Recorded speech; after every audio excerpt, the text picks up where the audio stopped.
Sparks that I don't remember. Hold and let it shine. Fix and start to fade away. Fix and start to fade away. Fix and start to fade away.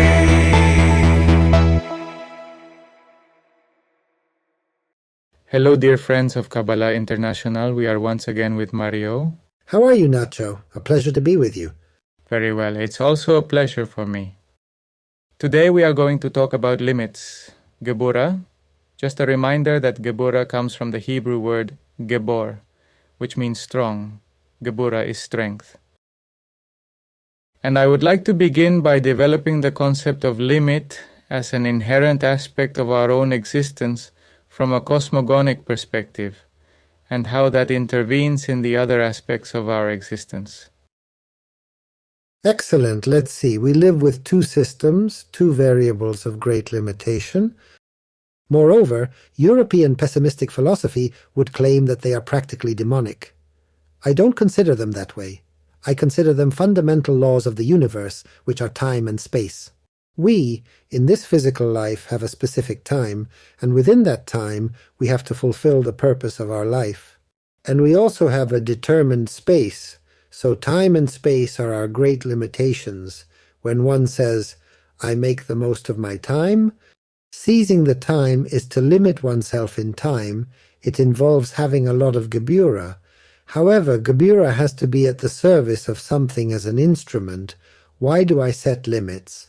Because first I have to have bina, sufficient understanding, to know which actions are more important and which are less important about the purpose of my life.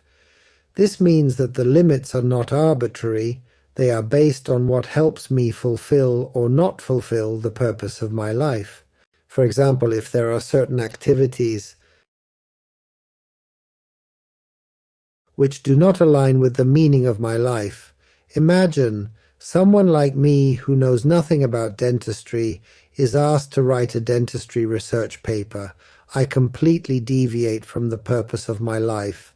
That's not me. A dentistry researcher should do that, not me.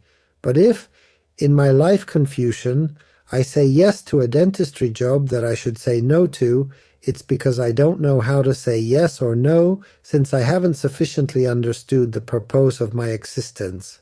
As one gets closer to why their soul came to this world and the meaning of their existence, they can better allocate the available time in the service of what truly matters. So, Gevurah, a quick concept is to know how to say no. Knowing how to say no is not easy. Why? Because sometimes the ego wants to say yes, as it comes from a false idea that I can do everything. So, there's current coaching that says you can do everything, self-help books, you can do everything. I regret to say from the Kabbalah, you can't do everything. You can do everything within your sense of life, but you can't do everything. That is, when someone says you can do everything, of course you can develop potential, and it's an infinite potential. But in this limited time and space, you need to organize, you need to order yourself, and the more you say no, the more focused you are on your activity. That is, if I propose 4 projects that have no relation to the sense of my life, and I say yes to those 4 projects, there will come a moment when I don't know, I'm losing the focus of the sense of my life. That is, to those 4 projects, I have to say no, and saying no doesn't commit me, and saying yes commits me, because many people say yes, and after 3 months they have to regret it and say, no, I can't, I've realized I can't, and you end up looking bad to the other person because the other person somehow believed that this yes was real. You end up being seen as a liar for not knowing how to set limits. So knowing how to set limits first, we focus our energy on our sense of life. But also, if those activities even relate to the sense of life, and those activities are already taking so much of my personal time, what is happening is that I am in contact with a light that surpasses me because I cannot spend 24 hours studying Kabbalah. After all, I have to set a limit because Kabbalah is precisely teaching me the sephira of Gevurah, which is to set self-limitation. So, how does one set self-limitation in practice? Basically, in my view, the best self-limitation is to have 3 hours available for oneself, and then decide how I am going to use these 3 hours. Some people meditate, some people exercise, some people continue studying. I won't go into what each person chooses to do in those free hours. But in Kabbalah, free hours are liberated hours to reflect on the meaning of your life.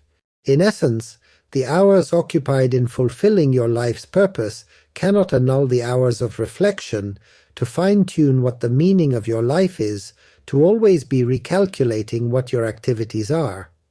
From the perspective of Kabbalah, as stated by Najman de Breslev, a person who did not have 3 hours with themselves, that day is as if that day had not lived. I'm not so radical about having 3 hours. At least I understand that in Western life we should have at least 1 hour. So what are the limits? Limits to oneself and to others. Because on the other side, there's an invasion.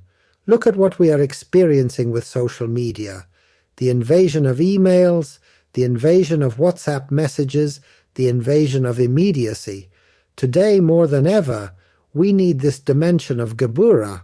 Today, more than ever, we have to turn off our phonies for 4 hours to be able to study.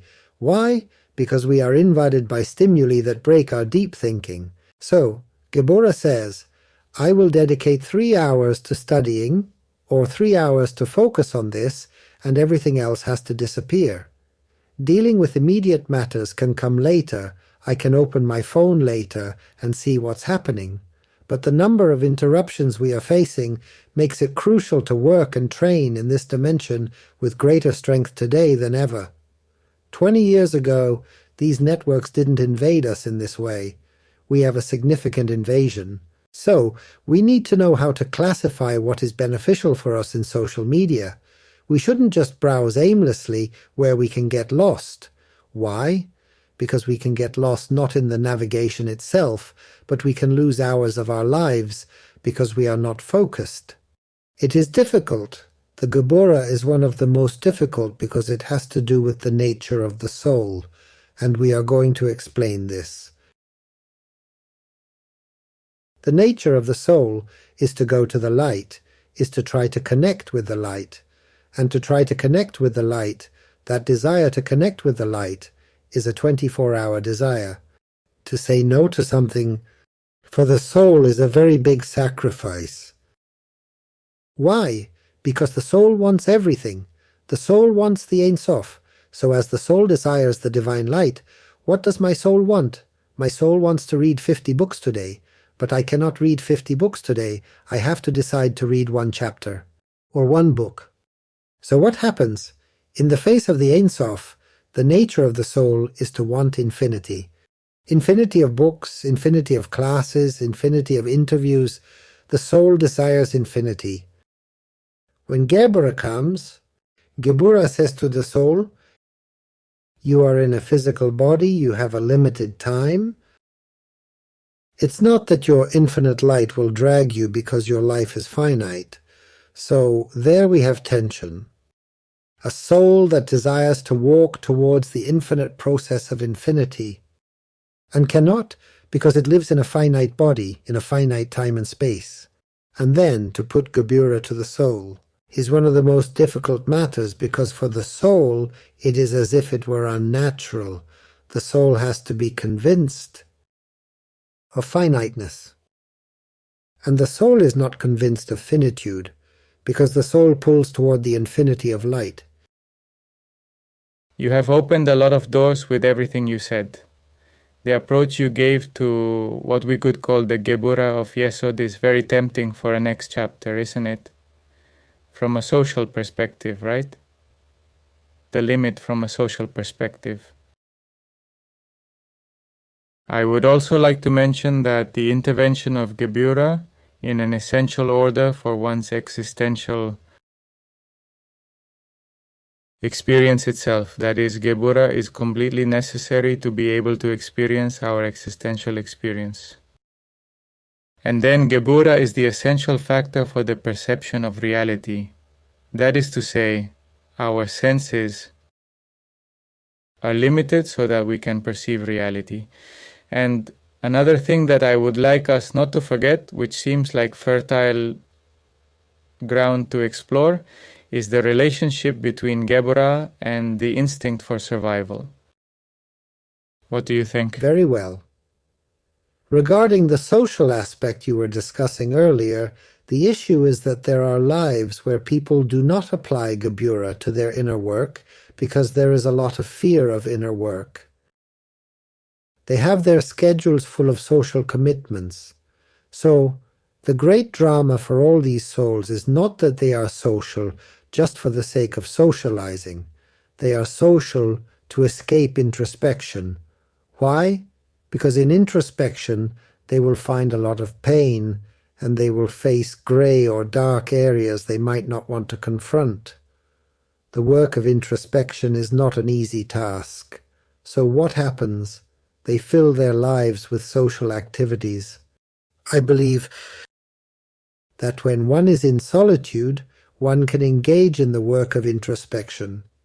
If they don't know how to do the work of introspection, they can train themselves to attempt that introspective work. They can also attempt to reveal that introspective work in a book, in writing, in a musical composition, or even in a painting. It's essential to understand that it's not only a process of infinite self-contemplation, but it also involves taking that self-contemplation, gathering information, and later revealing it externally, whether in a book, a piece of music, or any other form of expression. It's not about keeping the self-contemplation confined to a purely internal, Buddha-like state. Sometimes social commitments serve as excellent excuses for many people to avoid setting limits on their social interactions. However, it's crucial to set boundaries in social engagements. The challenge lies in society unintentionally pressuring individuals not to establish these boundaries. There's a mutual learning process where people need to understand and respect each other's limits. In my recent years, or perhaps even in the last few days, I'm not certain how to quantify it precisely, I have learned a lot of Gevurah because I have learned to say no. In other words, I have learned to say I can't. I mean, when someone proposes a project to me and I respond, I don't have time for this project, it's like, well, it's great that you're suggesting it. Go ahead and do the project yourself. No, I believe you should do it. No, I can't because I already know what my projects are, and if I don't set strict limits, I can't stay focused. So, when you're writing a book, working on a doctoral thesis, or preparing for classes, you have to be very focused on what, at least for me, aligns with the purpose of my life. Now, there's an ego. Also beyond the nature of the soul, that is quite a peculiar ego, how it operates. And it's that the socially busy person is seen as admirable. I mean, I meet someone, and suddenly they say, I see you're very busy, as if it were a kind of virtue. I believe that being very busy is a kind of flaw. If I'm too busy, it means I'm doing something wrong. I need to have something unoccupied. And for a while, when people came to greet me and asked how busy I was, I would say, no, I'm not that busy. And in a way, the other person would be very surprised. You must be very busy. If I am completely busy, I am doing something wrong, because I am not freeing up time available for myself. So the other person has to understand that I have to free up some time within the schedule, and each one of us has to free up that time in the service of growth and not in the service of a permanent escape in social commitments. So it's not always society pressuring you. Many times it's your own ego making you feel important by being busy. The ego tells you, wow, you're important because you're busy. If you're not busy, you're not that important.